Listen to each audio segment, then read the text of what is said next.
perintah sholat itu 50 waktu.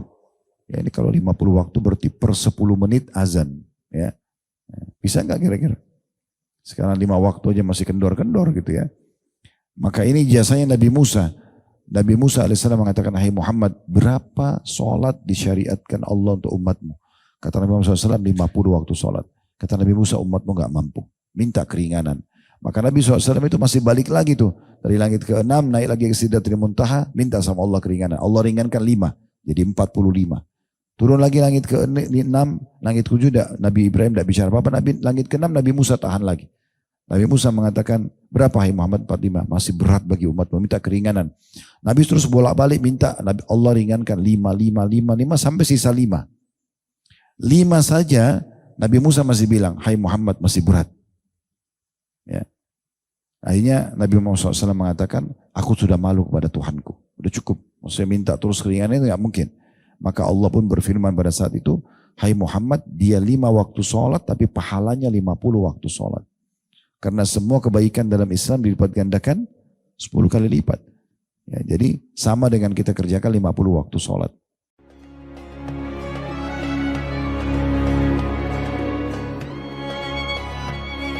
Assalamualaikum warahmatullahi wabarakatuh. Alhamdulillah, tidak henti-hentinya lisan kita selalu bersyukur dan berterima kasih kepada Allah Subhanahu wa taala. Sekali lagi, hari ini Allah masih memberikan kita umur, memberikan kita kesempatan untuk melanjutkan estafet kehidupan. Dan kita harus menyadari bahwasanya ini akan ada batas waktunya, di mana nanti semuanya akan berhenti di saat ajal kita datang. Dan pada saat itu, orang-orang akan terus berterima kasih dan bersyukur pada Allah karena dia telah mengisi hari-harinya dengan kebaikan-kebaikan. Dan betapa menyesalnya orang-orang yang justru menyia-nyiakan waktunya yang sangat terbatas di muka bumi ini. Oleh karena itu hari ini adalah hari emas kita. Mari kita maksimalkan sama-sama dalam mengerjakan ketaatan-ketaatan kepada Allah Subhanahu wa taala. Kalau yang lalu sudah kita kerjakan, sekarang kita istiqomah atau pertahankan. Kemudian kalau yang lalu masih kurang, sekarang kita kesempatan menyempurnakannya. Kalaupun di masa lalu masih ada kesalahan-kesalahan dan dosa, saat ini kita punya kesempatan untuk bertaubat. Dan sudah sering kita ingatkan hadis yang berbunyi, kalau Allah mencintai seorang hamba, Allah akan mempekerjakannya atau menggunakannya. Maka para sahabat bertanya, bagaimanakah Allah mempergunakan atau mempekerjakannya? Kata Nabi SAW, Allah menyibukkan dia dengan amal-amal saleh yang dengannya nanti Allah akan mewafatkannya. Kalau pikiran kita, hati kita, dan anggota tubuh kita masih tergerak, pikiran untuk berpikir, hati kita untuk merenung misalnya, dan anggota tubuh kita untuk mengerjakan ketaatan, berarti itu Allah mencintai kita. Ini satu poin yang harus kita jaga baik-baik, termasuk insya Allah di siang ini di mana Allah masih memudahkan menggerakkan pikiran dan hati kita dan anggota tubuh kita untuk datang menghadiri majelis ilmu ini. Semoga Allah buat kita istiqomah tentunya. Allahumma amin. Selanjutnya kita panjatkan salam hormat kita kepada utusan Allah Nabi besar Muhammad sallallahu alaihi wasallam, sebagaimana Allah telah perintahkan kita untuk mengucapkan salam hormat tersebut. Tentu juga untuk mengejar apa yang dijanjikan, karena satu kali mengucapkan salam hormat kepada beliau akan dibalas 10 salam oleh Allah Subhanahu wa taala, yang berarti melipat gandaan balasan, pengampunan dosa, peninggian derajat, dan juga pemenuhan kebutuhan-kebutuhan serta solusi dari permasalahan-permasalahan hidup. Seperti biasa kita akan lanjutkan bedah buku kita bila Allah Subhanahu wa taala mudahkan, yaitu 66 ya, amalan pembuka pintu surga. Walaupun di judul buku kita 62, sudah pernah kita luruskan itu ya, karena di daftar isi buku ini itu ada 66 urutan ya. Maka kita mengatakan dia sekitar 66 urutan pembuka pintu surga. Itu ada di pembukaan atau di daftar isi sebelum mukaddimah ya, sebelum halaman 1 buku kita ini, itu sampai 66 poin. Dan tentunya kita ingatkan kembali karena sempat cukup lama kemarin 2 pekan kami ada di luar negeri karena ada bimbing umroh plus Turki. Jadi kemungkinan besar kita sudah lewat 1 pertemuan ya kemungkinan. Maka ini kita ingatkan kembali. Amalan pembuka pintu surga maksudnya menyebabkan kita masuk ke dalam surga. Walaupun sebenarnya masuk ke dalam surga secara umum dengan rahmat Allah. Tapi amalan-amalan ini nanti akan membuat tingkat-tingkat atau level derajat kita yang kita bisa dapatkan. Jadi makin rajin seseorang melakukan ketaatan, maka makin bagus balasan dia. Ya mungkin kalau kita bahasakan kayak komplek perumahan klasternya, balasan klaster itu akan jauh lebih baik, lebih VIP lagi kalau kita lebih rajin taat kepada Allah Subhanahu wa taala. Nah, kurang lebih seperti itu yang dimaksudkan. Ini tujuannya untuk mengejar derajat-derajat yang tinggi di surga nanti, dan kesempatannya hanya selama di dunia. Kalau seseorang meninggal dunia sudah nggak bisa lagi dia berbuat amal apapun. Kita sudah menyelesaikan kurang lebih dari 66 itu 10 poin. Yang terakhir adalah masalah menuntut ilmu. Dan sudah panjang lebar kita sebutkan bagaimana Ibnu Qayyim rahimahullah menyusun lebih dari 100 keutamaan menuntut ilmu.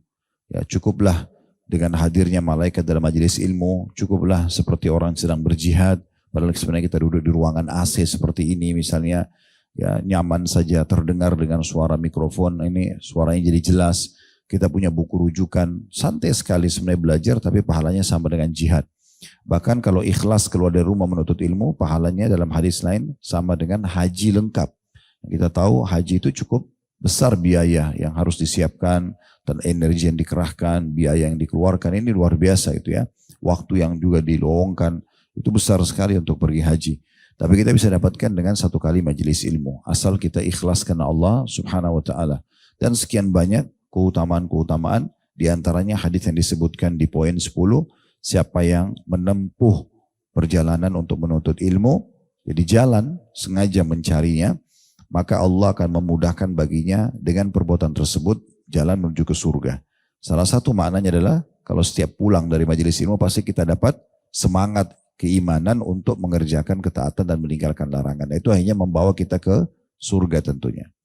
Sekarang kita akan masuk ke satu momentum bahasan ibadah yang luar biasa, mungkin karena sudah biasa kita dengar sholat, tapi akhirnya dianggap remeh oleh sebagian orang, tapi kita perlu mengingatkan kembali. Berbicara masalah poin 11 ini, amalan pembuka pintu surga atau nanti pembawa derajat ini ke surga adalah mengerjakan sholat-sholat fardu dan sunnah. Di sini digabungkan semuanya, sholat fardu dan sholat sunnah.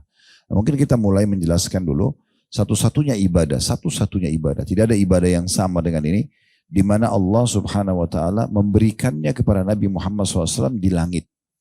Semua Nabi SAW terima di bumi, kecuali ibadah ini, yaitu sholat. Ya. Kalau jihad, bakti sama orang tua, zikir, membaca Al-Quran, dan segala macam hal. Semua selain sholat, semuanya itu diterima oleh Nabi SAW, sementara beliau ada di bumi ini. Ya. Dan Jibril AS datang membawa wahyu tersebut. Tapi sholat ini dibuat satu momentum yang sangat sakral, di mana beliau harus Isra dan Mi'raj. Kita tahu Isra artinya berjalan di malam hari. Beliau betul-betul secara fisik dan ruhnya, dua-duanya melakukan perjalanan tersebut. Yang waktu itu momentumnya untuk berangkat dari Mekah ke Palestina membutuhkan 1 bulan perjalanan. Kalau orang menunggangi kuda terkuat dan laki-laki terkuat yang menungganginya. Non-stop memicu kudanya 1 bulan. Baru bisa sampai. Gak seperti sekarang orang pakai pesawat itu ya. Kemarin kami waktu momentum umrah plus Aqsa itu dari Amman, dari Aqsanya ke Amman mungkin sekitar 1 jaman naik bus. Kemudian nanti dari Amman ke Madinahnya mungkin ke Saudi sekitar 2 jaman. Udah bisa sampai. Tapi di masa dulu itu harus 1 bulan. Karena orang lewat darat, tidak ada transportasi kayak kita sekarang. Oleh karena itu momentum ini luar biasa itu ya, sampai menjadi sebuah tanda-tanda kebesaran Allah. Karena di masa itu orang tidak percaya. Mana bisa Nabi Muhammad SAW waktu pulang dari Isra dan Mi'raj, Isra jalan malam hari ke Palestina dan Mi'raj itu naik ke langit. Begitu pulang dari Isra dan Mi'raj, Nabi Muhammad SAW duduk di depan Ka'bah sambil merenung kejadian setelah terbit matahari. Ini kejadian yang spektakuler sekali. Malam hari jalan, tiba-tiba ada satu kuda bersayap dan yang dinamakan burak, beliau nunggangi kemudian terbang ke Palestina, dan kata Nabi SAW dalam banyak riwayat yang disahihkan oleh para ulama, di mana mata kuda itu melihat maka kakinya sudah sampai di sana, saking cepatnya gitu ya. Kemudian sampai di Palestina dalam hitungan sekejap, lalu beliau mengikat burak di tempat para nabi-nabi mengikat tunggangannya, lalu beliau mengimami ruh semua nabi-nabi. Itu ada 124.000 nabi. Semua Allah kumpulkan di saat itu. Kemudian sholat di belakang Nabi Muhammad SAW. Gitu kan. Setelah itu kemudian beliau mi'raj ke langit dan bertemu dengan ruh nabi-nabi lagi di antara langit-langit tersebut. Langit pertama, langit kedua sampai langit ke-7. Setelah itu baru beliau ke Sidratil Muntaha untuk menerima perintah sholat 5 waktu ini. Ya, saking pentingnya itu ya. Kemudian kembali lagi ke Mekah, ke Palestina, kembali lagi ke Mekah. Pada saat Nabi SAW pulang, tentu diceritain panjang riwayatnya, tapi saya ringkaskan. Waktu Nabi SAW pulang, beliau duduk merenung kejadian tersebut di depan Ka'bah. Ini kejadian yang spektakuler sekali. Lewatlah Abu Jahal, ya, Fir'aunnya umat ini, yang paling benci dengan Islam. Naudzubillah. Lalu dia mengatakan, hai Muhammad, ada apa? Seakan-akan dia mau katakan, apa kamu molong-molong seperti ini, kayak orang yang bingung, kayak orang yang lagi mikirkan sesuatu. Nabi Muhammad SAW dengan polosnya menyampaikan, terjadi kejadian besar semalam. Saya lagi di Masjidil Haram, dalam riwayat lain di dalam rumah, kemudian datanglah Jibril membawa burak, kuda yang bersayap. Kuda bersayap saya sudah nggak masuk akal gitu ya. Tapi ini diceritakan Nabi SAW. Kemudian saya nunggangi dimanapun matanya melihat, kakinya sudah di sana. Lalu saya tiba di Palestina. Waktu itu seluruh Quraisy, terutama pengusaha-pengusaha dan pejabatnya itu tahu Masjid Aqsa. Mereka tahu Palestina karena negeri Syam waktu itu menjadi sumber pergerakan perekonomian dunia. Jadi orang kalau mau dagang itu ke negeri Syam belanja, baru kemudian bawa ke negerinya gitu ya. Itu pusat perniagaan pada saat itu. Dan orang-orang Palestina, orang-orang Mekah tahu itu. Ya Allah sebutkan rihlatash syita'i was saif. Perjalanan Quraisy di musim dingin dan musim panas itu salah satunya adalah ke Palestina ini. Maka kemudian beliau sallallahu alaihi wasallam menceritalah, saya ikat burak di masjid, di katanya para nabi-nabi mengikat, saya mengimami seluruh nabi-nabi sholat, kemudian mi'raj ke langit. Ini betul-betul momentum yang biasa. Abu Jahal dengarin. Nah Abu Jahal ini karena kebetulan selalu mau mencari kesalahan Nabi Muhammad SAW, dia bukannya ambil pelajaran dari kejadian tersebut dan beriman. Dia malah mengatakan, hai Muhammad, kalau saya kumpulkan Quraisy, apakah kau akan ceritakan ini? Kata Nabi SAW, tentu saja. Ya. Maka Abu Jahal pun memegang tangan Nabi SAW naik ke satu bukit namanya Bukit Abi Kubais. Bukit Abi Kubais sekarang sudah tidak ada ya. Sudah masuk dalam perluasan Masjidil Haram. Tapi bukit itu dulu digunakan untuk informasi.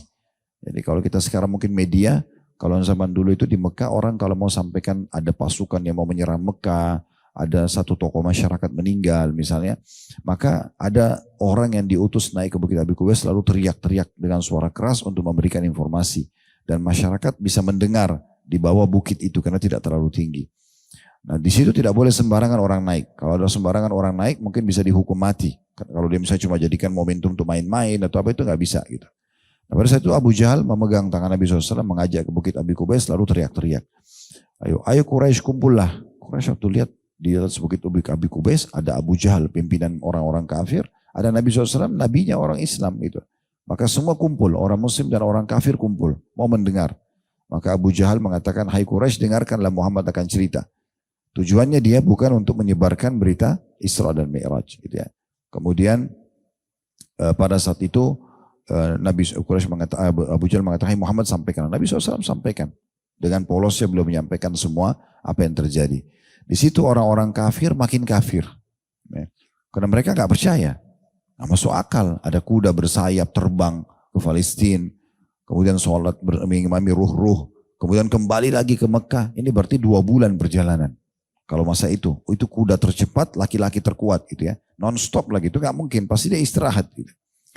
Maka pada saat itu orang-orang yang kafir jadi tambah kufur. Orang-orang yang beriman yang baru masuk Islam masih lemah imannya juga bingung-bingung. Ini benar gak?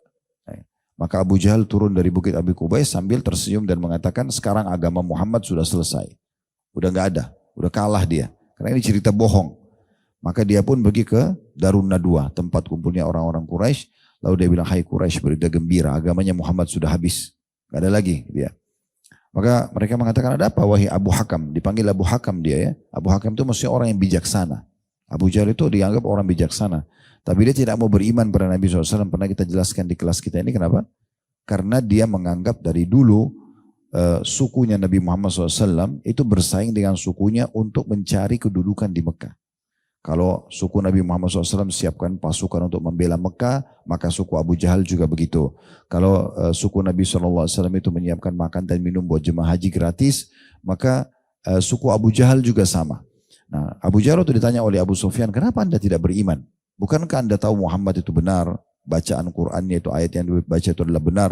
Dia bilang karena tadi persaingan antara sukuku sama sukunya. Sekarang dari suku Muhammad ada seorang nabi, di sukuku tidak ada nabi. Kalau aku yakini itu, maka berarti sukuku kalah. Hanya karena itu dia tidak mau beriman. Makanya keluar julukan Abu Jahal. Orang yang sangat bodoh gitu ya. Karena kalau dia beriman, dia bisa panen pahala hampir satu Mekah. Orang semua akan ikut dia. Tapi karena dia menolak, maka diberikan julukan Abu Jahal, orang yang sangat bodoh. Gitu. Maka Abu Jahal itu datang ke Darun Nadwa, orang-orang Quraisy mengatakan, ada apa wahai Abu Hakam? Dia ceritalah, Abu Jahal cerita tentang kejadian yang Nabi ceritakan. Jadi Abu Jahal ini tidak sadar dia yang memasarkan dan dia menyebarkan berita Isra Mi'raj. Setelah itu Quraisy juga ragu. Maka kemudian Abu Jahal mengatakan tinggal ada satu orang. Kalau satu orang ini kita bisa goyahkan imannya, maka akan habis agama Muhammad. Dicarilah Abu Bakar. Ini peran Abu Bakar adalah luar biasa dalam kejadian Isra Mi'raj. Yang tadinya orang tidak percaya, bisa jadi percaya. Abu Bakar yang membuat satu kota Mekah itu percaya pada saat itu. Bagaimana ceritanya? Abu Jahal pergi ke kebunnya Abu Bakar. Orang-orang Quraisy banyak yang ikut pada saat itu. Kemudian dia mengatakan, hai Abu Bakar, keluarlah dari kebunmu. Abu Bakar lihat ini Abu Jahal. Abu Jahal ini terkenal Fir'aunnya umat ini, kata Nabi. Fir'aun ini artinya memang orang yang kufur luar biasa kepada Allah. Kalau dulu dia masa Nabi Musa ada Fir'aun, raja yang zalim, maka ini Fir'aunnya umat ini, umat Islam adalah Abu Jahal ini.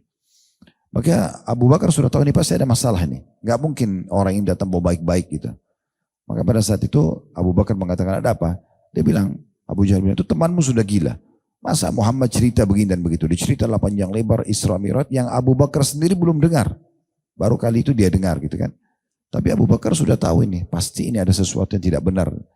Maka Abu Bakar pun membantah Abu Jahal dan teman-temannya orang Quraisy seraya mengatakan, hai Quraisy, ketahuilah kalau di depan mata saya ada tembok berwarna putih. Kayak ini tembok putih terang ya. Lalu Muhammad mengatakan tembok itu hitam, saya akan bohongkan mata saya dan saya akan katakan hitam. Maksudnya percuma kalian mau bawa berita apapun, tetap Muhammad di mataku benar. Jadi bayangkan begitu, perkataan ini luar biasa ya. Kalau seandainya di depan mata saya tembok jelas warna putih, kayaknya tembok putih kita. Tapi Muhammad SAW mengatakan itu hitam, saya bilang mata saya yang salah, pasti itu hitam. Itu saking percayanya dengan isyarat Nabi Muhammad SAW. Makanya beliau dapat julukan As-Siddiq. Orang yang mempercayai tanpa ragu dengan apapun yang disampaikan oleh Allah dan Rasulnya. Tidak ada ragu, walaupun tidak masuk akal. Maka pada saat itu Abu Bakar pun menuju ke Nabi SAW. Dan Nabi ada di Bukit Abi Kubais. Orang-orang lagi ada yang bertanya. Maka Abu Bakar pun mengatakan, ya Rasulullah. Dari jauh beliau sudah mengangkat suara sengaja depan orang-orang. Ya, sambil mengatakan, ya Rasulullah. Orang semua balik ke Abu Bakar. Lalu dia jalan. Katanya Abu Jahal datang kepadaku dan berkata, Anda bilang begini dan begitu. Datang Jibril, bawa kuda bersayap, Burak namanya, kemudian terbang, kemudian sampai ke Palestina, kemudian mengimami sholat Rabi-Dabi, dan sampai selesai kisah Isra Mi'raj. Itu riwayatnya mungkin lembarannya banyak sekali di dalam Sahih Bukhari. Ya, itu panjang sekali riwayat tentang masalah itu. Karena di setiap langit itu ketemu dengan Nabi ini, Nabi ini, Nabi ini, Nabi ini, sampai langit ke-7, sampai naik ke Sidratul Muntaha, sampai terima sholat, turun ke langit ke-7, ketemu sama Nabi Ibrahim, langit ke-6 ketemu sama Nabi Musa yang mengingatkan Nabi Muhammad SAW. Cerita yang panjang gitu ya. Waktu itu pertama perintah sholat itu 50 waktu. Ya, ini kalau 50 waktu berarti per 10 menit azan. Ya. Bisa nggak kira-kira? Sekarang 5 waktu aja masih kendor-kendor gitu ya. Maka ini jasanya Nabi Musa. Nabi Musa AS mengatakan, hai Muhammad, berapa sholat disyariatkan Allah untuk umatmu? Kata Nabi Muhammad SAW, 50 waktu sholat. Kata Nabi Musa, umatmu gak mampu. Minta keringanan. Maka Nabi SAW itu masih balik lagi tuh. Dari langit ke-6 naik lagi ke Sidratul Muntaha. Minta sama Allah keringanan. Allah ringankan 5. Jadi 45. Turun lagi langit ke-6. Langit ke-7 Nabi Ibrahim tidak bicara apa-apa. Langit ke-6 Nabi Musa tahan lagi. Nabi Musa mengatakan, berapa hai Muhammad? 45. Masih berat bagi umatmu. Minta keringanan. Nabi terus bolak-balik minta. Allah ringankan 5 sampai sisa 5. 5 saja Nabi Musa masih bilang, hai Muhammad masih berat. Ya. Akhirnya Nabi Muhammad SAW mengatakan, aku sudah malu kepada Tuhanku. Udah cukup. Maksudnya minta terus keringanan itu gak mungkin. Maka Allah pun berfirman pada saat itu, hai Muhammad, dia 5 waktu sholat tapi pahalanya 50 waktu sholat. Karena semua kebaikan dalam Islam dilipat gandakan 10 kali lipat. Ya, jadi sama dengan kita kerjakan 50 waktu sholat. Ini kan momentum ketemu sama Nabi Musa, berdialog di langit. Kan bagaimana masuk akal? Orang sampai ke langit aja nggak mungkin. Sekarang manusia dengan teknologi canggih sampai ke bulan aja itu dengan susah payah gitu kan. Apalagi itu semua bulan dan bintang-bintang itu masih di bawah langit pertama. Ini Nabi nembus 7 lapis langit ke atas ini nggak masuk akal. Tapi itulah namanya iman. Iman itu berarti kita meyakini sesuatu yang tidak nampak pun dengan mata kita. Kita yakin semuanya. Lebih jauh daripada itu ada surga, ada neraka dengan segala fasilitasnya itu ya. Jadi surga itu sudah ada sebelum kita diciptakan. Neraka sudah ada sebelum kita diciptakan. Banyak sekali riwayat yang sudah pernah kita sampaikan. Betul lebih jauh daripada itu lagi keberadaan Allah Subhanahu wa taala dengan kerajaannya dan kemahabesarannya. Malaikat-malaikat yang memikul arsy-Nya itu luar biasa itu. Ya, kerajaan yang tidak bisa digambarkan dengan mata kepala manusia itu susah ya. Karena kerajaan-kerajaan kita ini kecil sekali. Bumi aja kalau kita sekarang lihat di ilmu pengetahuan alam, itu kalau dinaikkan, dimasukkan ke bintang-bintang di langit seperti butiran pasir. Terlalu banyak miliaran bintang-bintang yang jauh lebih besar daripada bumi kita, gitu kan. Tapi subhanallah banyak manusia tidak sadari masalah itu. Intinya pada saat itu Abu Bakar pun mengatakan, ya Rasulullah, Abu Jahal mengatakan begini sambil jalan ke Nabi. Begitu tiba di Bukit Abi Kubais, Abu Bakar tanya satu pertanyaan. Apakah benar ya Rasulullah? Maka kata Nabi SAW, benar wahai Abu Bakar. Waktu itu Abu Bakar sengaja ngangkat suaranya dengan keras mengatakan, Anda benar. Nah perkataan ini, Anda benar, membuat orang-orang muslim yang ada di bawah bukit itu jadi yakin lagi. Gak mungkin salah, ini karena perannya Abu Bakar. Lalu orang-orang Quraisy pun akhirnya jadi penasaran. Kok bisa Abu Bakar ini masih meyakini, padahal ini sudah berita gak masuk akal pada saat itu. Ya. Maka akhirnya pada saat itu Abu Bakar mengatakan, ya Rasulullah, di sini ada orang-orang Quraisy, tokoh-tokoh Quraisy tahu benar Masjid Aqsa itu. Tahu. Mereka sudah pernah ke sana, mereka tahu pintunya seperti apa. Bapak Ibu kalau sekali saja ke Masjid Aqsa pasti tahu ya. Pintunya warna apa, kira-kira bentuknya seperti apa. Apalagi sekarang ada momen orang bisa pakai handphone, foto gitu ya. Masa itu orang tahu, orang Quraisy tahu bentuk-bentuk jendelanya, atapnya, orang tahu warnanya masjid itu. Maka kata Abu Bakar, ya Rasulullah, di sini orang-orang Quraisy ada tokoh-tokoh tahu betul Masjid Aqsa itu. Sementara kami yakin Anda belum pernah ke sana sebelumnya. Coba ceritakan kepada kami masjid tersebut. Maka kata Nabi SAW dalam sebuah riwayat Isra dan Mi'raj, Allah pun memperlihatkan dan membuka Masjid Aqsa depan mataku. Maka aku pun memberikan gambaran tentang pintu, jendela, semua detail. Dan semua yang Nabi sampaikan, orang-orang Quraisy yang kafir waktu itu yang pernah ke sana bilang, Muhammad benar, Muhammad benar, Muhammad benar. Begitu terus. Akhirnya kasus yang tadinya tidak dipercaya jadi dipercaya. Karena tidak bisa, orang kalau sekarang, kalau di masa kita sekarang orang masih bisa bohong ya. Misalnya pernah gak ke Palestina? Pernah, padahal dia bohong. Dari mana buktinya? Di handphonenya ada foto-foto. Kan dia bisa diambil dari satelit, bisa ambil dari Google. Ya. Dia bisa edit sekarang, bisa masuk seakan-akan Masjid Aqsa di belakang. Itu kan bisa, zaman dulu gak ada. Maka tidak mungkin kecuali orang pernah lihat. Gitu kan? Apalagi orang-orang Quraisy yang kafir pun tokoh-tokohnya mengatakan, ini benar nih. Pintunya itu benar begitu, jendelanya benar begitu. Dan seterusnya, berikan kesaksian. Setelah selesai, Nabi Muhammad SAW masih mengatakan lagi, masih ada satu bukti lagi. Kalau kalian yakin dengan bukti itu, kalian buktikan, maka kalian akan bisa beriman. Tapi kalau kalian tidak mau yakin lagi, maka sudah tidak susah kalian beriman. Lalu mereka mengatakan, apa itu hai Muhammad? Kata Nabi SAW, waktu saya pulang dari Palestina ke Mekah. Jadi bukan lagi cerita perginya. Tadi pergi sudah. Sekarang waktu pulang saya dari Palestina ke Mekah kembali, ini pagi ini, dia bilang saya balik, kata Nabi SAW, saya melihat ada kafilah dagang kalian. Ada kelompok orang-orang Quraisy yang pedagang-pedagang semua isinya. Di dalam kafilah itu ada fulan, Nabi sebutin namanya. Satu-satu gitu kan. Dan Nabi bilang di tengah jalan mereka kehilangan unta mereka. Lalu saya pun bilang dari atas burak, hai Quraisy, unta kalian ada di lembah ini. Karena dari atas kelihatan untanya.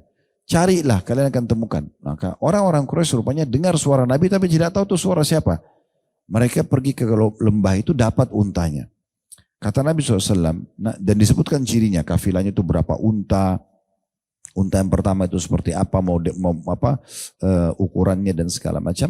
Akhirnya Nabi SAW mengatakan, beberapa hari lagi akan sampai ke Mekah. Tanya mereka, benar gak yang saya sampaikan? Nah ini sekali lagi, kalau di masa sekarang kan orang bisa lihat di satelit, orang bisa lihat live-nya orang gitu ya. Zaman dulu gak ada. Gak bisa, kecuali harus lihat betul ini. Maka beberapa hari kemudian seluruh orang-orang Quraisy dan orang-orang beriman berkumpul di pintu Bani Syaibah. Ini pintu utamanya orang masuk kota Mekah waktu itu. Maka mereka kumpul semua dan mereka kaget melihat kafilah dagang yang Nabi ceritakan betul-betul datang. Jumlahnya sama, nama orang-orang itu sama. Terus mereka karena penasaran tanya, yang orang Quraisy di Mekah nanya orang Quraisy yang ada di kafilah itu. Wahai Quraisy ditanya. Yang ditanya ini orang-orang yang baru datang. Apakah terjadi satu momentum di jalan kalian pada saat kalian ke sini? Mereka bilang iya, kami sempat kehilangan unta kami. Gitu kan. Lalu apa yang terjadi? Mereka bilang kami mendengarkan suara entah dari mana menunjukkan unta kami di mana. Dan akhirnya kami menemukannya. Maka orang-orang Quraisy yang baru datang ini tanya Quraisy yang di Mekah. Kalian dapat dari mana informasi ini? Belum ada yang turun dari untanya sekarang. Belum ada yang menceritakan. Mereka bilang dari Muhammad. Maka kejadian ini membuat akhirnya orang jadi percaya. Makin dekat dengan hari kiamat, makin terbukti Isra dan Mi'raj itu. Sekarang orang pesawat, mungkin kalau kita hidup di masa Nabi, kita cerita pesawat, orang kira kita orang gila. Ya. Penerbangan, jadi saya bilang ya, kalau kita mau ke Aqsa, sekarang bandara Palestina semenjak mereka dijajah oleh Israel sudah tertutup. Dulu ada bandara di Aqsa itu. Ya, dulu ada bandara. Di sana orang bisa langsung turun dan bisa langsung sholat Masjid Aqsa. Waktu masih dikuasai oleh umat Islam. Sekarang oleh Israel ditutup. Makanya kita harus masuk melalui Jordan gitu ya. Boleh tapi melalui Tel Aviv, ibu kotanya mereka. Tuh, lebih jauh lagi. Maksudnya kita lebih terbang lagi agak jauh, tapi ke Masjid Aqsa-nya lumayan dekat, mungkin 1 jaman lebih gitu, kurang lebih. Tapi yang jelas Bapak Ibu sekalian, ini hal yang luar biasa ya, yang terjadi. Semua ini momen yang panjang lebar cerita, yang orang kejadian spektakuler, Nabi terbang, Nabi segala macam. Bahkan di kejadian Isra Mi'raj itu Nabi diperlihatkan surga dan banyak hal yang diperlihatkan kepada Nabi SAW, ceritanya panjang. Semua itu hanya karena perintah sholat. Hanya karena perintah sholat ini. Oleh karena itu ini ibadah yang bukan main-main. Ibadah yang sangat besar. Orang yang mau memperbaiki semua lini kehidupannya. Apakah hubungannya sama Allah, hubungannya sama manusia. Dan yang berhubungan dengan masalah perekonomian, masalah kesehatan, masalah apa saja. Mulai dari sholat. Coba mulai dari sholat. Mau memperbaiki ibadahnya, mulai dari sholat. Kalau sholat Bapak Ibu bagus, maka yang lain jadi gampang. Kalau dia rusak maka kacau semuanya yang lainnya. Itulah yang makna daripada hadis Nabi SAW yang sahih. Awal amal dihisab hari kiamat adalah sholat. Kalau dia baik maka beruntunglah orang tersebut. Dalam riwayat lain akan menolong amal-amal lain. Tapi kalau sholatnya rusak maka akan mengganggu amal-amal yang lain. Jadi ini momentumnya di sini. Sholat itu. Ya, coba aja mulai sekarang Bapak Ibu coba lihat mulai dari sholat 5 waktunya apakah sudah on time. Ya, saya pernah jelaskan sholat itu harus bertemu 3 hal, baru maksimal balasannya. Tepat waktu, tepat gerakan, tepat bacaan. Kalau 3 ini sudah ada, maka ini bisa kita kategorikan orang yang khusyuk atau sempurna sholatnya. Azan, langsung sholat. Tinggalkan semua kegiatan apapun. Ya. Usahakan ini maksimal kita kerjakan. Makanya Nabi SAW itu ditanya, amal apa yang paling afdal? Amal apa yang paling Allah cintai? Kata Nabi SAW, as-salatu ala waktiha. Sholat tepat on time. Ya. Dan salah satu ulama salaf pernah menasihati murid-muridnya mengatakan bagaimana caranya supaya dia bisa dicintai oleh Allah. Kata beliau, janganlah engkau ya tidak hadir di momentum di mana Allah mau kau hadir. Contoh sholat kita berada paling pertama, jihad kita paling pertama, sedekah kita paling pertama, selalu ada. Apa momentum yang Allah perintahkan kita selalu ada pertama melaksanakannya. Maka ini pasti punya kelebihan tersendiri. Kemudian tepat gerakan, gak boleh asal-asalan. Harus diikuti dengan gerakan yang benar sesuai dengan ajaran Nabi SAW. Dan diikuti dengan syarat mutlaknya tumaknina. Ketenangan. Tenang. Ya. Orang kalau buru-buru gerakan sholat batal. Batal. Ya, gak boleh. Makanya Imam Bukhari mengkhususkan satu bab dalam bab sholat namanya bab tentang musi'us sholah. Orang yang buruk sholatnya. Karena di masa itu ada satu orang datang. Karena dia buru-buru mau ketemu Nabi. Dia sholat buru-buru sekali. Allah berruku, sujud, buru-buru sekali. Sampai selesai. Begitu datang ke Nabi, kata Nabi SAW, kembali. Kamu belum sholat. Lalu orang ini sholat lagi. Ternyata sholatnya masih sama. Buru-buru juga. Begitu kembali ke Nabi, Nabi mengatakan kembali, ulangi. Kau belum sholat. Dia ulangi lagi. Ternyata masih sama. Sampai beberapa kali. Setelah itu orang ini mengatakan, ya Rasulullah, saya tidak tahu selain ini. Saya nggak bisa, ini saja yang saya bisa gitu. Maka ajarkan saya. Nabi SAW lalu ajarkan. Yang paling pertama Nabi ajarkan bukan bacaannya tapi gerakannya. Nabi mengatakan kalau kau sedang mau takbir, tegakkan ruas tulangmu, kemudian sendi-sendimu, kemudian takbirlah. Setelah tenang semuanya, ya setelah sendi-sendi sudah tenang, baru mulai baca yang dimudahkan. Ya, kita dua istiftah, kemudian kita baca Al-Fatihah, baca surah, semuanya dengan tenang, dinikmati setiap ya momentum itu, maksudnya bacaannya, gerakannya gitu ya. Kemudian baru ruku, kata Nabi SAW, ruku sampai sendi-sendimu semua tenang, kembali pada tempatnya, baru baca Subhana Rabbiyal Azim. Ada orang subhanallah belum ruku sudah Subhana Rabbiyal Azim. Ya. Orang ruku dulu, gerakan dulu. Makanya yang paling aman dan paling afdal dalam sholat adalah gerakan dulu baru bacaan. Contoh misalnya takbir, Allahu Akbar. Gerakan dulu. Ya. Boleh kalau orang misalnya sambil Allahu Akbar boleh. Tapi yang paling tepat sebenarnya gerakan dulu. Baru kita Allahu Akbar. Ruku juga sama. Kita gerak dulu. Sudah ruku baru kita bilang Allahu Akbar. Gerakan dulu bangun. I'tidal. Baru kita bilang Sami Allahu liman hamidah. Itu baru namanya tumaknina, tenang. Terutama kalau jadi imam. Sehingga makmumnya tidak akan melewati imam. Gitu ya. Kalau saya selalu imami di sini kalau diperhatikan begitu ya. Jadi berdiri dulu berdiri dulu baru saya bilang Sami Allah liman hamidah. Sujud dulu baru saya bilang Allahu Akbar.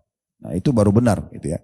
Paling tepat maksudnya, bukan paling benar ya. Karena boleh orang sambil bergerak sambil mengucapkan. Tapi kalau dia jadi imam, ada kemungkinan kalau makmum tidak faham dia bisa melewati imamnya. Sementara kita tahu orang kalau mendahului imam, dalam hadis yang sahih itu ancamannya kepalanya diganti jadi kepala keledai. Ya. Itu nggak boleh, dilarang, ancaman berat itu dalam masalah sholat. Jadi gerakan itu harus betul-betul tenang. Semuanya sudah tenang, sujud juga begitu. Sudah tenang, sudah benar semuanya, sujud dengan 7 anggota tubuh. Kata Nabi SAW, aku diperintahkan sujud dengan 7 anggota tubuh. Dahi sama hidung ini satu. Ya. Jadi harus hidungnya kena. Maaf, jangan bilang hidung saya pesek, Ustaz, tidak ada. Tidak ada hubungannya. Allah sudah ukur itu. Ya. Jadi jangan sujud dahinya doang. Nggak. Harus dahi sama hidung, itu satu kesatuan. Kemudian 2 telapak tangan, berarti 1, 2, 3. 2 lutut, berarti 4, 5. 2 telapak kaki, 6 dan 7. Dan telapak kakinya, jari-jarinya semua ditekuk. Ya, ditekuk dan dipertemukan, jangan dibuka kakinya. Dipertemukan kakinya. Ini sudah ada di YouTube kami tentunya tentang praktek sholat. Ini ada di bahasan sendiri ya. Tapi ini perlu diperhatikan gerakan-gerakan tersebut. Jangan buru-buru. Karena tidak diterima sholatnya. Ada hadis yang lain berbunyi, ada orang di hari kiamat tidak terima pahala sholat kecuali setengah, ada yang tidak terima kecuali 1/4, ada yang 1/3, ada yang 1/10, ada bahkan terima sholatnya hanya seperti baju yang diremukkan lalu dilempar ke wajahnya. Karena gak ada nilainya. Dari takbir sampai salam dia gak tahu apa yang dia baca. Mengkhayal ke sana sini. Gitu kan. Ini karena memang dia biarkan syaitan menghabiskan pahala sholatnya gitu ya. Makanya kita harus betul-betul tenang sekali. Sama juga satu hal penting, sholat jangan tutup mata. Ya. Ini sering terjadi dia, orang tutup mata. Hadis Nabi SAW menjelaskan tentang keutamaan mata melihat tempat sujud itu ada. Di antaranya kata Nabi SAW, Allah akan terus memandang wajah seorang hamba selama matanya masih ke tempat sujudnya. Jangan ditutup. Sama juga tambahannya kalau lagi sholat sir, kecilin suara, duhur dan asar. Ini bukan hilangin suara, kecilin suara. Hanya kita yang dengar. Ini sudah tutup mata, baca dalam hati, gelap lagi. Tidurlah. Ya. Nah, iya. Jadi tetap kita buka mata, kemudian keluar suara cuma kita dengar. Bismillahirrahmanirrahim, alhamdulillah rabbil alamin. Jangan juga mengganggu orang di sebelah, tapi hanya kita dengar. Kalau telinga kita mendengar, lisan kita mengucapkan, mata kita terbuka, itu salah satu komponen khusyuk. Nah, ini penting untuk digarisbawahi. Jadi harus tepat waktu, tepat gerakan, gitu kan? Dan juga tepat bacaan. Ya, jangan buru-buru. Ucapkan betul-betul dan sambil direnungi. Subhana Rabbiyal Azim. Renungi maknanya, Maha Suci Tuhanku yang Maha Agung. Itu kan luar biasa itu. Ya, dari istiftah itu sampai salam itu semuanya artinya maknanya dalam sekali. Allahu Akbar, Allah Maha Besar. Wajjahtu wajhiya lilladzi fataras samawati wal ard. Aku mengarahkan wajahku kepada yang menciptakan langit dan bumi. Hanifah musliman wa ma ana minal musyrikin. Aku akan lurus dengan pemahaman ini dan aku bukan termasuk orang-orang musyrik. Ya, itu artinya luar biasa. Itu sampai akhir. Allahumma ba'id baini wa baina khatayaya. Ini dua istiftah yang lain ya. Ya Allah, jauhkanlah antara aku dengan dosa-dosaku kama ba'adta bainal masyriq wal maghrib. Sebagaimana Engkau jauhkan antara timur dan barat. Ya. Sampai akhir. doa istiftah saja itu banyak pilihannya. Yang paling tepat adalah bagaimana kita menghafal doa-doa itu semuanya dan kita ragamkan. Bisa dalam satu sholat kita baca semuanya, kalau kita sholat tahajud misalnya. Atau kita ragamkan, subuh kita baca iftitah yang lain, duhur lain, asar lain, maghrib lain, isya lain. Karena itu banyak sekali doa istiftah. Ini juga sudah kami sampaikan macam-macam doanya itu di tata cara sholat. Di playlist YouTube sudah ada ya. Tapi ini pilihannya banyak. Bapak Ibu pun kalau cari searching tentang masalah ragam doa istiftah itu banyak sekali. Tinggal dipilih. Tapi saya bilang tadi yang paling tepat, yang paling besar pahalanya justru kalau kita hafal semua dan kita variankan. Kita baca di momentum yang berbeda atau kita baca di satu sholat juga nggak masalah. Cuma memang itu anjuran untuk panjang ini kalau kita lagi sholat sendiri. Kalau sholat berjamaah maka mungkin kita pilih salah satunya gitu ya. Apalagi kalau jadi imam gitu ya. Atau kita jadi makmum dan kita khawatir malah dengan baca istiftah yang panjang malah kita terlewatkan Al-Fatihah atau bacaan imam gitu ya. Nah itu mungkin kita cari momen yang lebih tepat. Itu contohnya. Kita renungi makna-maknanya. Alhamdulillahirrabbilalamin. Al-Fatihah pun dari bismillah sampai waladhdallin 7 ayat ini juga direnungi maknanya. Dengan menyebut nama Allah yang maha pengasih, maha penyayang. Segala puji bagi Allah Tuhan alam semesta. Yang maha pengasih lagi maha penyayang. Tuhan Raja pemilik hari kiamat. Hanya kepadamu lah kami menyembah. Hanya kepadamu kami minta tolong. Kemudian baru kita minta, ya Allah tunjukkan aku jalan yang lurus, jalan orang-orang yang telah berikan petunjuk. Maksudnya Nabi Muhammad SAW dan juga para sahabatnya. Dan bukan orang-orang yang kau murkai ataupun orang-orang yang sesat. Maksudnya orang Yahudi dan orang Nasrani. Ya.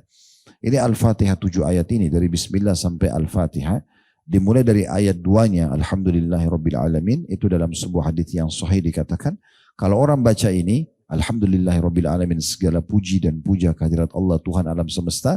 Maka Allah akan merespon langsung seraya mengatakan hamadadi abdi, hambaku memujiku.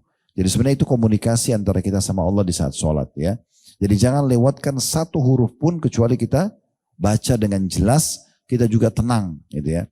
Ar-Rahmanir Rahim, zat yang maha pengasih lagi maha penyayang, kata Allah SWT, athna alaiya abdi, hambaku memuji-mujiku. Maliki yaumiddin, ya raja dan pemilik hari kiamat. Kata Nabi SAW, Allah mengatakan majadani abdi, hambaku memposisikan aku pada posisi yang sebenarnya. Ini pujian yang pas, memang Allah itu raja satu-satunya. Iyyaka na'budu wa iyyaka nasta'in, hanya kepadamu kami menyembah, hanya kepadamu kami minta tolong. Kata Allah, hadzali wa li abdi, ini milikku dan milik hambaku. Iyyaka na'budu, hanya kepadamu kami menyembah, memang haknya Allah. Allah cuma hanya Allah yang boleh kita sembah. Wa iyyaka nasta'in, dan hanya kepadamu kami minta tolong. Ini kata Allah, ini milik hambaku. Mereka boleh minta tolong. Makanya sesudahnya kita baca ihdinas siratal mustaqim. Tunjukkan kami jalan yang lurus. Padahal kita sudah muslim. Kenapa kita minta lagi ihdinas siratal mustaqim? Karena memang hidayah itu ya bisa pergi dan bisa datang. Kalau seseorang tidak menjaganya, Bapak Ibu tidak jaga, selalu hadir di majelis ilmu, selalu konsisten menjaga ibadahnya, hati-hati dari hal yang haram, kan kita bisa lepas ya. Berapa banyak orang bahkan hafal Quran jadi lupa hafalannya. Orang yang tadinya sering tutup aurat, buka auratnya. Orang yang cari pendapatan halal tiba-tiba diuji oleh Allah, dia masuk ke pendapatan haram dan seterusnya. Makanya kita selalu minta hidayah. Setiap detiknya kita butuh hidayah atau petunjuk dari Allah. Makanya kita bilang ihdinas siratal mustaqim, dan yang baca ini orang muslim. Berarti dia butuh hidayah tersebut ya. Siratal ladzina an'amta alaihim, jalan yang telah engkau berikan petunjuk pada mereka, maksudnya Nabi Muhammad SAW dan para pengikutnya yang istiqamah. Ghairil maghdubi alaihim, bukan orang-orang yang kau murkahi. Kata Ibnu Abbas adalah orang-orang Yahudi. Allah murka dengan orang Yahudi karena mereka tahu kebenaran tapi mereka tidak mau mengikutinya. Dalam ayat yang lain Allah mengatakan ya'rifuna kama ya'rifuna abna'ahum. Orang-orang Yahudi mengenal Nabi Muhammad SAW sebagaimana mereka mengenal anak-anak mereka. Bagaimana kita sebagai orang tua nggak bisa lupa muka anak kita, maka begitu mereka tahu Nabi Muhammad SAW. Karena mereka baca dalam kitab Taurat secara spesifik semuanya terjelaskan. Warna kulitnya, paras wajahnya, rambutnya, postur tubuhnya, keturunan nasabnya, mereka tahu. Makanya 3 suku Yahudi besar, Kainuqa, Nadir, dan Qurailah, itu tinggal di Madinah sebelum Nabi SAW lahir karena mereka tahu itu. Itu nanti akan jadi tempat hijrahnya Nabi terakhir. Waladhdallin, dan bukan orang-orang yang sesat, kata Ibnu Abbas adalah orang-orang Nasrani. Karena mereka mau menyampaikan menurut mereka benar tapi itu salah. Mereka mengatakan Allah punya anak. Bahkan lebih daripada itu mereka bilang Nabi Isa adalah Tuhan. Gitu kan. Maka ini adalah kesesatan. Makanya setelahnya kita bilang amin, ya Allah kabulkanlah. Supaya kita tidak pernah lepas daripada hidayah Islam itu. Lepas dari hidayah Islam. Setelahnya kita boleh pilih surah apa saja. Dan sudah pernah saya berbagi, salah satu kiat untuk khusyuk adalah Bapak Ibu faham makna terjemahan doanya, sholat dan ayat yang kita baca. Al-Fatihah selalu kita ulangi, masa tidak tahu artinya gitu kan. Sudah sekian tahun kita sholat. Surah apa yang sering kita baca? Al-Ikhlas, Al-Falaq, An-Nas, Al-Asr, An-Nasr dan segala macam. Ini Al-Kautsar, semua ini harus sudah tahu artinya. Kalau belum tahu minimal sebelum takbiratul ihram baca dulu terjemahannya. Ada Quran terjemahan Al-Asr itu apa? Ya, kemudian Al-Kautsar itu apa, Al-Masad itu apa, kita baca An-Nasr dan seterusnya. Ini harusnya kita baca terjemahan, jadi pada saat kita sholat kita tadabbur, merenungi artinya. Lalu kita ruku, gerakannya harus dengan tumakninah, tenang sekali, baru baca. Ini juga bacanya macam-macam, ada 6 baca, ada Subhana Rabbil Azim, ada Subhana Rabbil Azim wa bihamdi. Dia maha suci Tuhanku yang maha agung. Kata Nabi SAW, kalau kalian ruku agungkan Allah, gitu ya. Ada juga subuhun kudusun rabbul malaikati warruh, ada subhanadzil jabarut wal malakut wal kibriya wal azamah, ada subhanakallahumma bihamdika Allahumma gfirli. Ada banyak bacaan-bacaan dalam ruku ya. Ini juga sudah kami pernah jelaskan di bedah buku kumpulan doa.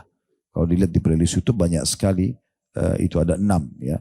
Di antaranya doa yang sangat agung, yang ke-6 itu Allah malaka raka'tu, ya Allah kepadamu lah aku ruku, wa bika amantu, kepadamu aku beriman, walaka aslamtu.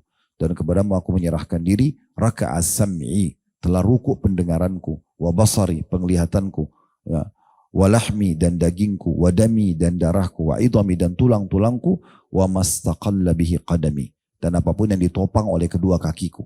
Ini diantara doa ruku, jadi agung sekali itu. Ya. Sami Allahu liman hamidah, Allah telah dengar siapa yang memujinya. Makanya kita baca, Rabbana walakal hamd, wahai Tuhan kami, wahai pencipta kami, segala puji untukmu, gitu ya. Baru kita tambah mil as-samawati wa mil al-ardi, artinya aku memujimu sebanyak seluas langit ini, seluas bumi.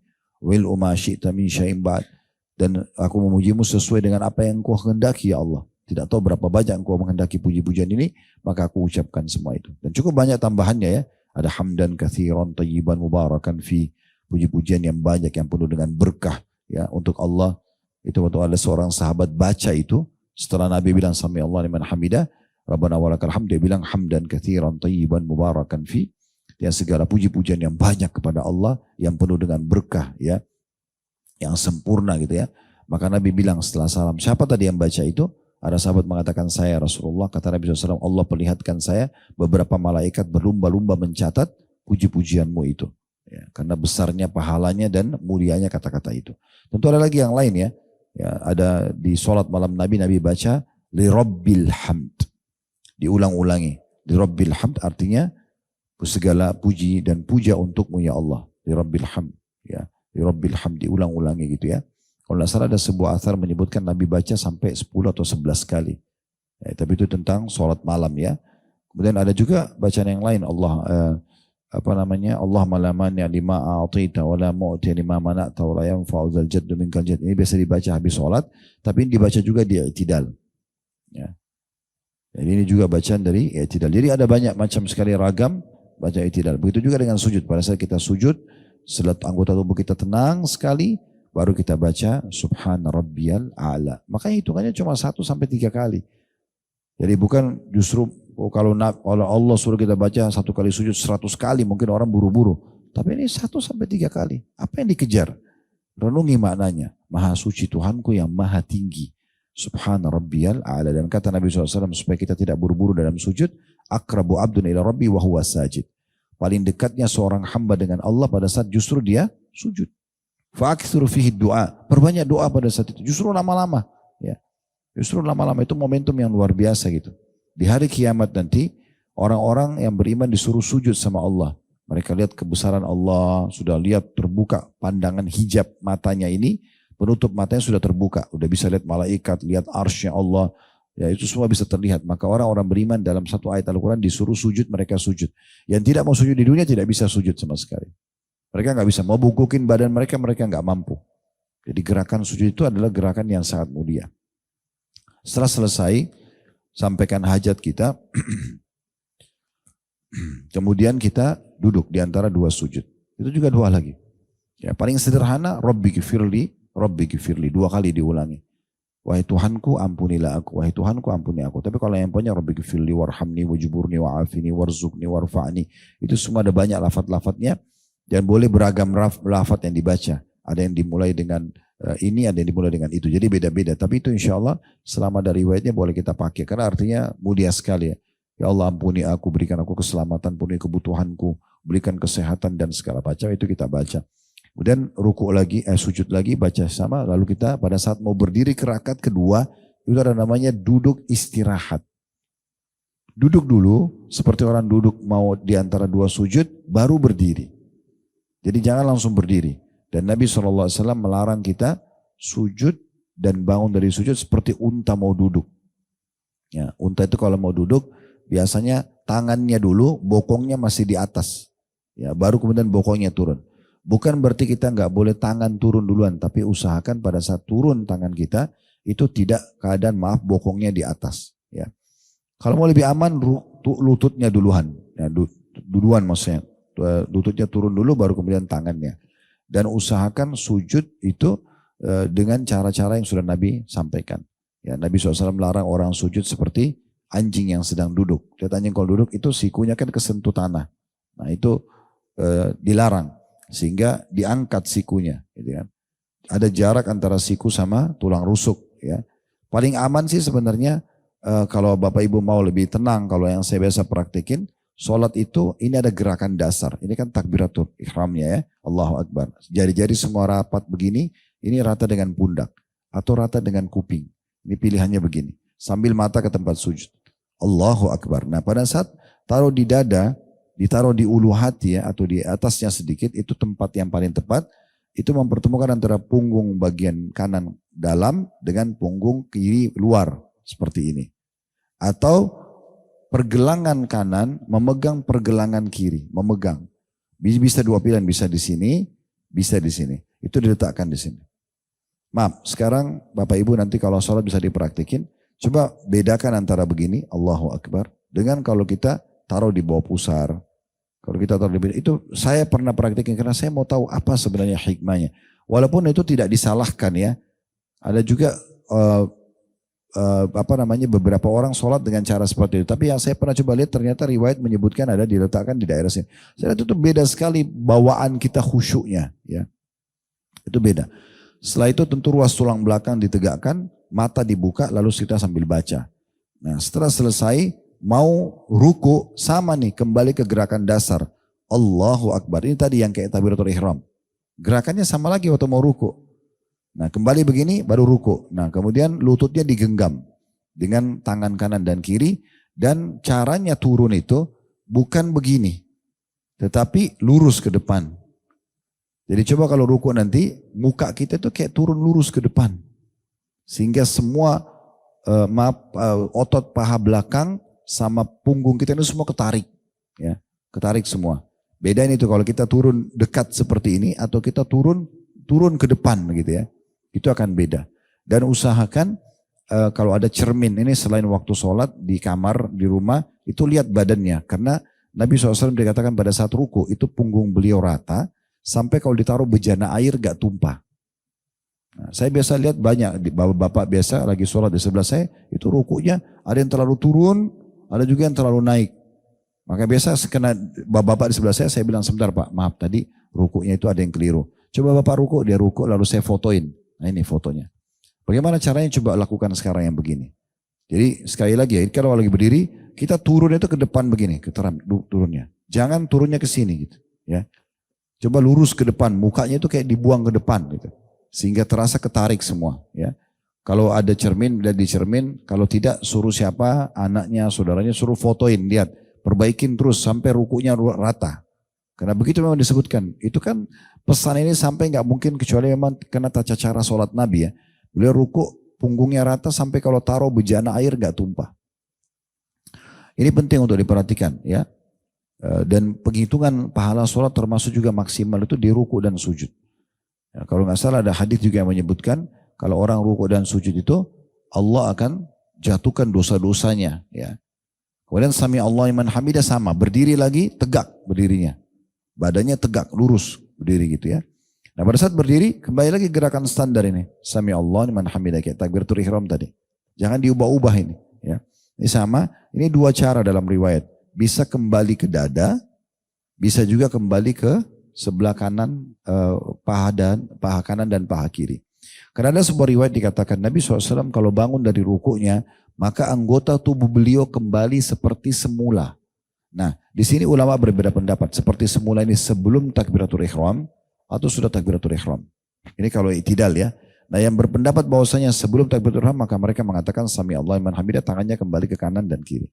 Tapi yang mengatakan tidak, yang dimaksud tadi anggota tubuh Nabi kembali seperti semula adalah setelah takbiratul ihram, mereka sami Allah hamidah kembali ke dada lagi. Ini dua-duanya pendapat yang sah.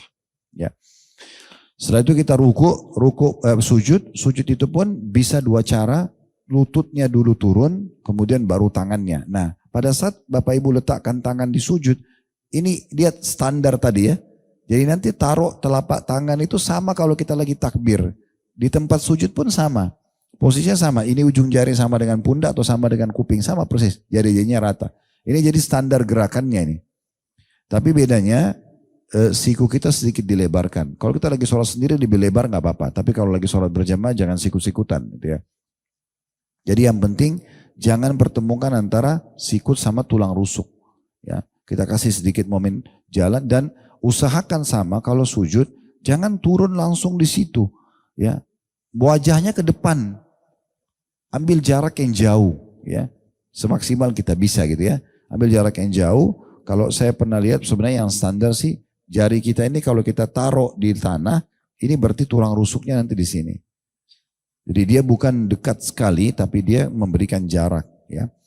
Jadi wajah kita pun agak ke depan sujudnya. Kemudian telapak kaki dipersatukan dengan jari-jari ditekuk ya. Kalau orang yang belum biasa memang sedikit agak kaku tapi lama-lama bisa jadi lentur insya Allah. Tapi kalau orang lagi sakit bukan dipaksakan. Tapi ini cara sholat yang benar supaya maksimal pahalanya gitu ya. Kemudian sujud dengan membaca semua doa-doa yang sudah sangat masyhur tadi sudah kita sebutkan. Lalu duduk di antara dua sujud namanya duduk iftirash. Iftirash itu berarti menjadikan telapak kaki kiri sebagai tempat duduk. Telapak kanannya berdiri ya. Seperti itu namanya iftirash. Ini duduk di antara dua sujud dan ini juga dilakukan di tahiyat pertama. Dalam pendapat Imam Syafi'i rahimahullah dan dalam pendapat Imam Ahmad ini dikerjakan setiap kali sholat yang salamnya 2 rakaat ke bawah. Kayak witir 1 rakaat atau sholat subuh 2 rakaat. Nah ini walaupun mau salam tetap duduknya iftirash. Ya. Setelah kita duduk tenang, duduknya itu sambil tegakin. Dadanya dibusungkan ke depan, tulang rusuknya semua, tulang ruas belakangnya semua tegak. Kemudian jari-jari kita ini ujung jari berada di ujung paha. Ya. Ditaruh di paha, kemudian kita sambil melihat ke tempat sujud baca. Rabbi ghafirli, Rabbi ghafirli, atau Rabbi ghafirli warhamni wajibni sampai akhir. Kemudian sujud lagi sama. Taruh ini agak jarak sedikit baru wajahnya ke depan. Ya. Kemudian kakinya dirapatkan, baru kemudian baca lagi doa. Nah sebelum berdiri ke rakaat kedua duduk lagi iftirash, duduk istirahat tadi, baru berdiri ke atas. Tapi berdiri ke atas itu bisa 2 cara, bisa menekan paha untuk berdiri ke atas, atau kitanya mengepal telapak tangan, ditaruh di depan lutut, kemudian ditekan tubuh ke atas. Tapi tetap yang berdiri duluan itu pundaknya ya, jangan bokongnya, itu tidak boleh, menyerupai unta gitu. Itu terus sama rakaat kedua, nanti terakhir tahiyat. Nah kalau tahiyat pada saat sudah duduk, tadi saya bilang khilaf di antara ulama. Kalau Imam Syafi'i rahimahullah, setiap kali mau salam, walaupun 1 rakaat, duduknya tawarruk namanya. Warak itu bokong, ya. Sama dengan kalau kita duduk tahiyat terakhir ya. Kan maaf bokong kita yang duduk di bawah. Nah, telapak kaki kanan kan yang berdiri ya. Sehingga telapak kaki kiri itu nyilang di bagian depannya telapak kaki kanan itu ya.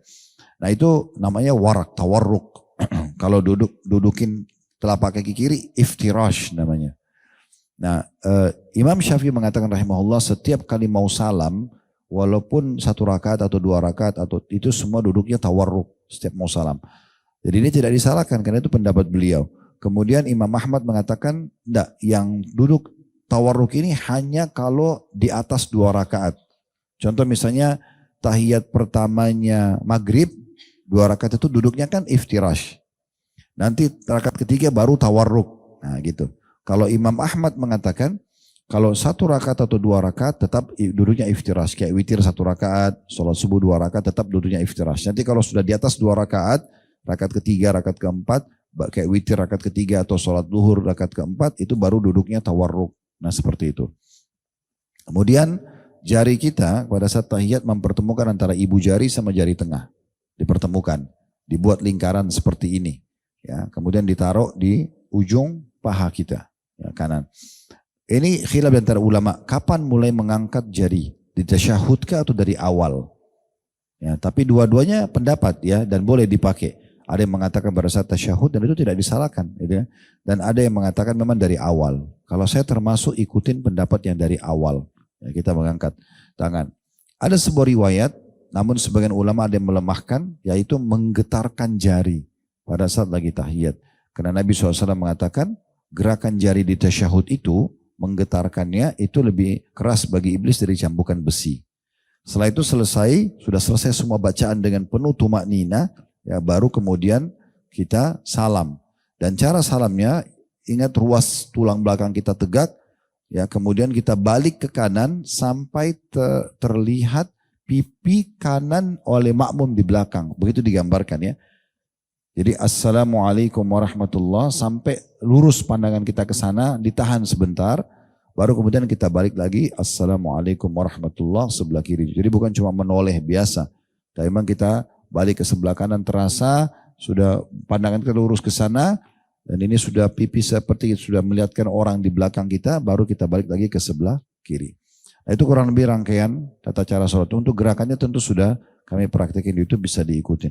Tapi semua ini menandakan perhatian khusus tentang masalah sholat. Karena Nabi SAW mengatakan, Sallu kama ra'aitumuni usolli. Kalian harus sholat sebagaimana kalian melihat aku sholat.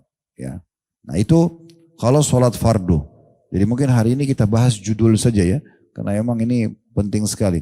Sementara sholat sunnah, yang sholat fardu ini Bapak Ibu sekalian wajib dikerjakan berdiri. Kecuali orang yang tidak mampu.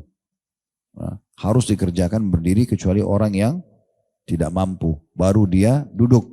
Kalau duduk nggak bisa baru dia baring. Kalau baring tidak bisa ya sesuai dengan kemampuannya. Ya, sesuai dengan kemampuannya. Pernah ada sahabat Nabi diutus oleh Nabi pergi ke satu suku itu untuk membunuh kepala suku itu. Karena mereka lagi buat pasukan untuk menyerang Madinah waktu itu. Nah bagaimana caranya sahabat ini diutus oleh Nabi. Dia pergi ke sana. Setelah mungkin beberapa waktu dia ke sana, sebulan atau 2 bulan, dia pulang, ternyata dia sudah berhasil membunuh kepala suku yang jahat itu. Yang orang kafir yang rencana mau nyerang Madinah. Dengan terbunuh kepala sukunya, maka nggak jadi nyerang gitu. Nabi tanya, bagaimana? Dia bilang, sudah musuh Allah sudah dibunuh oleh Allah ya Rasulullah.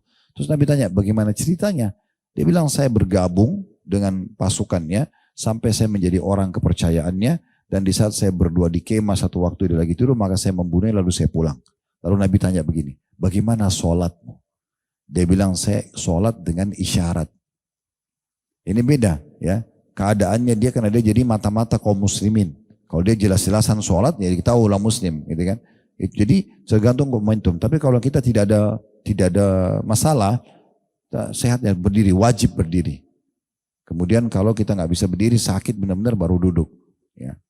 Kalau kita masih bisa mengkombinasikan dua-duanya, contoh Bapak Ibu lagi di pesawat, ya, terutama di kelas ekonomi ya, kalau kelas bisnis masih lebih aman, kursinya masih bisa dilurusin, kita bisa sholat sambil sujud dengan tenang. Saya kalau di bisnis kelas itu memang saya tidurin kursinya, sehingga pada saat sujud itu bisa maksimal gitu ya. Tapi kalau di ekonomi tidak bisa, minimal kita berdiri dulu, pada saat mau ruku, mau i'tidal, mau sujud, baru tahiyat, baru kita duduk gitu ya.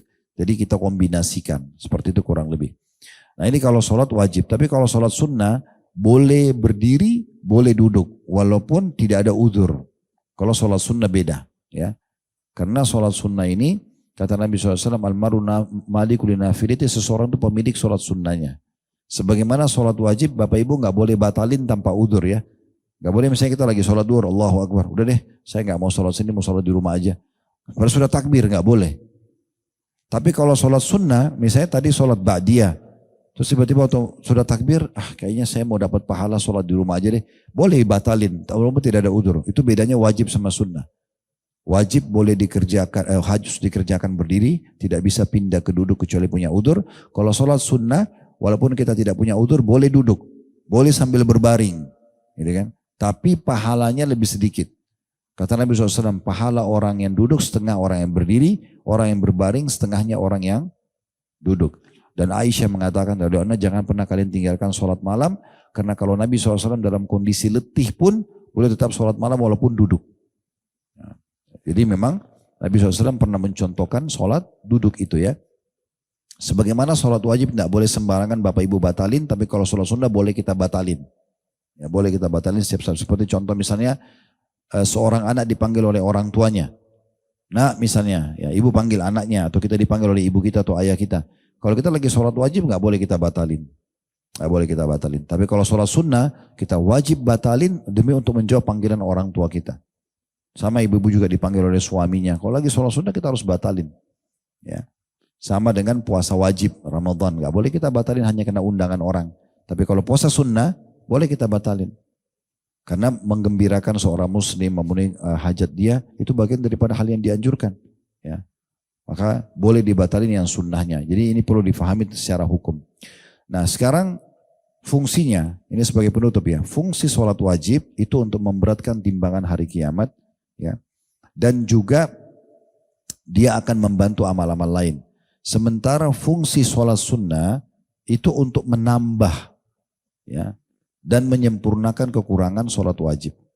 Makanya Nabi SAW mengatakan begini, tidak ada, akhir diskusi ya, kata Allah SWT dalam hadis qudsi ini, tidak ada amal yang lebih aku cintai, yang hambaku lakukan ya kecuali apa yang aku wajibkan padanya. Sholat wajib, puasa Ramadan, itu adalah yang paling Allah cintai kalau kita kerjakan. Dan seorang hamba terus mendekatkan diri kepadaku dengan amal-amal sunnah sampai aku mencintainya. Kalau aku sudah mencintainya, aku akan jaga pendengaran digunakan untuk mendengar, mata yang dialog untuk melihat, tangan menjamah dan kaki melangkah. Dan kalau dia meminta sesuatu padaku, maka aku akan kabulkan. Kalau dia memohon ampun, aku akan ampuni. Jadi di sini disebutkan tentang fungsi masing-masing, gitu ya. Fungsi masing-masing dari sholat wajib dan sholat sunnah. Dalam riwayat lain, awal amal dihisab hari kiamat adalah sholat. Kalau dia baik, maka akan membantu yang lain. Kalau dia buruk, maka akan mengganggu yang lain. Dan kalau ditemukan amal sholat wajibnya ada yang kurang, Allah akan berfirman kepada para malaikat, carilah sholat-sholat sunnahnya. Kalau ditemukan, maka akan digunakan untuk menyempurnakan kekurangan dari sholat wajib. Misalnya sempat kita menghayal, sempat ada yang kita lupa, belum wudu, kan tidak diterima sama Allah. Nah, fungsi sholat sunnah, qobliyah, ba'diyah, duha, sholat malam, sholat wudu, sholat, nanti ada semua bahasan itu ya. Di bahasan kita ini ada bahasan tentang sholat-sholat sunnah ini. Insya Allah kedepannya kita akan bahas nanti. Itu akan menyempurnakan kekurangan sholat wajib. Tapi kalau sholat wajib sudah sempurna maka dia akan menjadi tambahan pahalanya. Nah seperti itu kurang lebih gambarannya ya. Makanya jangan ditinggalkan sholat-sholat sunnah itu ya. Kalau kata Nabi SAW, dan begitulah seluruh amal yang lain. Puasa Ramadan dibantu oleh puasa-puasa sunnah kalau ada kekurangannya. Zakat dibantu dengan sedekah. Haji dibantu oleh umroh. Nah seperti itu kurang lebih. Kekurangan-kekurangan akan dibantu oleh amal-amal sunnah ini. Nah seperti itulah. Ada juga sebagai penutup hadis Nabi SAW begini. Kalau seorang hamba terbiasa melakukan satu perbuatan di saat dia sedang sehat dan mukim. Mukim berarti bukan musafir ya. Maka nanti kalau dia punya uzur, sakit, stroke, hilang akal ya. Maka tetap pahalanya akan jalan. Sebagai contoh misalnya. Bapak Ibu sering jaga qobliyah dan ba'diyah. Duhur, ya. Qobliyah asar, karena ba'diyah asar tidak ada. Qobliyah dan ba'diyah maghrib dan isya. Itu pada saat kita mukim ya. Lagi ada di kota seperti ini. Satu waktu Bapak Ibu safar nih. Kita kan jamak kasar ya. Duhur sama asar jadi dua rakaat. Tidak ada lagi qobliyah dan ba'diyahnya. Tetapi tetap dicatat pahalanya dapat qobliyah ba'diyah. Kalau orang selama dia mukim selalu jaga. Paham gak? Nah, sama dengan kalau misalnya dia dulu, saya contoh gini, di Makassar dulu saya pernah temanin ayah saya rahimahumullah menemui sahabat dekat beliau dan bapak ini kebetulan lagi diketeter. Dia udah nggak bisa ngontrol air kencingnya sehingga pakai selang ya. Jadi dia di atas ranjang. Di situ ada kantong, ada kencingnya gitu. Maaf saya ceritakan karena memang itu sudah umum orang tahu keteter ini ya. Nah pada saat itu dia cerita sama saya. Dia bilang dulu saya waktu masih muda seperti kamu nak, saya tidak pernah tinggalkan sholat di masjid. Sekarang dia sudah nggak bisa karena kencingnya netes terus. Jadi dia dan badannya sudah lemah, sudah tua waktu itu sebelum meninggal. Kemudian dia hanya bisa sholat di atas ranjang. Saya langsung teringat hadis ini. Berarti orang ini tetap mendapatkan pahala seperti sholat di masjid. Karena dulu dia waktu muda sholat di masjid. Sekarang punya uzur. Dia nggak bisa lagi. Nah, jadi kalau kita terbiasa menjaga satu amalan. Kemudian terjadilah hambatan. Terjadi peperangan, terjadi bencana alam. Kita lagi musafir, tadi hilang akal, sakit yang stroke misalnya sudah nggak bisa. Tetap berarti yang pernah kita kerjakan berjalan pahalanya. Nah itu pentingnya orang menjaga amalan-amalan sunnah seperti ini. Karena dia akan tetap tercatat. Dia akan tetap tercatat. Allahu a'lam. Baik ini dulu bahasanya insya Allah nanti ditandain. Tetap kita akan bahas materi yang sama di poin ke-11 tadi. Tapi nanti kita sudah lebih banyak masuk kepada dalil-dalilnya ya. Kalau kita lihat di buku kita ini jelas sekali di situ ada bahasan tentang poin A sholat 5 waktu. Kemudian poin B lebih khusus lagi subuh dan asar. Kemudian di poin C-nya ada sholat-sholat sunnah rawatib ya, yang mendampingi sholat wajib. Poin D-nya ada sholat sunnah sesudah wudhu. Ya. Kemudian di poin E-nya sholat 2 rakaat dengan hati yang khusyuk. Di poin F-nya banyak sujud kepada Allah Subhanahu wa ta'ala. Jadi ini bahasanya panjang ya. Di poin G-nya yang terakhir adalah sholat malam. Ya, sholat malam. Walaupun belum dibahas tentang sholat duha dan yang lainnya, tapi ini umumnya dibahas oleh penulis tentang masalah ragam sholat-sholat sunnah. Habis itu di poin ke-12 masih membahas masalah sholat juga. Yaitu sholat berjamaah ke masjid. Kemudian poin 13 membangun masjid. Ini masih berhubungan dengan masalah sholat ya. Poin nomor 14 menjawab seruan muadzin ya. Ini masih berhubungan dengan masalah sholat juga. Ya. Kemudian di poin sesudahnya ya sampai 15 sholat. Poin ke-16 sudah masuk ke masalah haji. Ya. Jadi insya Allah ke depannya kita akan bahas, tapi kita nanti akan fokus ke depannya di sholat wajib 5 waktu dulu. Baru kemudian kita masuk ke sholat-sholat sunnah. Allahu a'lam. Saya dari saya, subhanakallahumma bihamdika, asyhadu an la ilaha illa anta astaghfiruka wa atubu ilaik. Wassalamualaikum warahmatullahi wabarakatuh.